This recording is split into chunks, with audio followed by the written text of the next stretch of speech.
Hey guys, welcome back for another complex combo with your girl. I'm going to do something a little different. I did it before with my first book, After the Innocence is Gone, but I realized that I never read an excerpt from my latest book, The Silent Wife. Probably backwards. Anyway, so I wrote this book actually probably right when I was writing After the Innocence is Gone, because I was healing from something while trying to heal from something else, if you catch my drift. So getting over some childhood issues while working on some relationship issues. So two different books were birthed kind of alongside each other. So The Silent Wife, and I'll read to you what the synopsis is on the back. I'll also read my introduction to the book in hopes that you'll be interested enough to purchase the book, which is available on Amazon. So The Silent Wife, it's about me reconciling my past and reclaiming my future after failing at marriage. And it's okay to admit that you failed at some things, okay? So the author, that's me, went through her final divorce at age 45. So she knows firsthand what it's like to face reality and pull from her inner strength. Now, she wants to share what she's learned from her own experiences. The Silent Wife will provide a pathway through red flags and reminders for you, the reader, to witness how the author got to a place where she felt like she had a voice and control of her life. The Silent Wife is an unapologetic view of marriage through the author's eyes. That is me. It is not a tell-all. It is not a, this is how you are successful or not successful in marriage. This is really an introspective view on why I feel like marriage did not work for me, Okay? So I read this quote, right? And I'll get to the excerpt. But I read this quote that said, the first time you marry for love. The second time you marry for money. And the third time you marry for companionship. Now, if you marry after that, this is my own insert. It's just a free-for-all. You're looking for a death partner at that point. So I had to add that. That just tickled me that I had saw that quote about marriage. All right, so let's get into this introduction of this book, okay? Have you ever tried at something to the point that you start to question what it is that you expect to be the outcome? For me, that is marriage. I've done it 3 times, and whoever said the third time is a charm flat out lied. What is charming about failing at something 3 times in a row? In cumulative total, I was married for 28 long years. The early years were relatively happy, but the relationship eventually drifted into tumultuous and stormy waters that lasted at the time for what seemed like forever. When I married for the last time 2 years ago, I thought this would be the final and redemptive marriage above all others. Although there were a few red flags leading up to our nuptials, I opted not to see them as such and proceeded to the altar.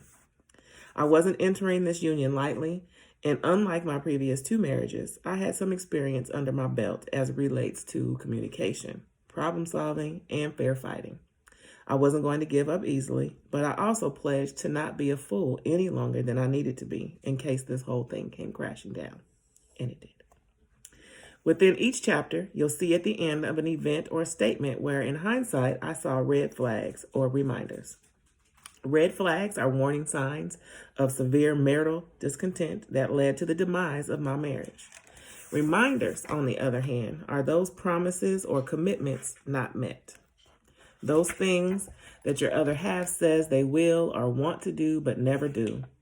Every woman longs to be appreciated, respected, and adored, but when her needs aren't met within her marriage, the end result is her walking away.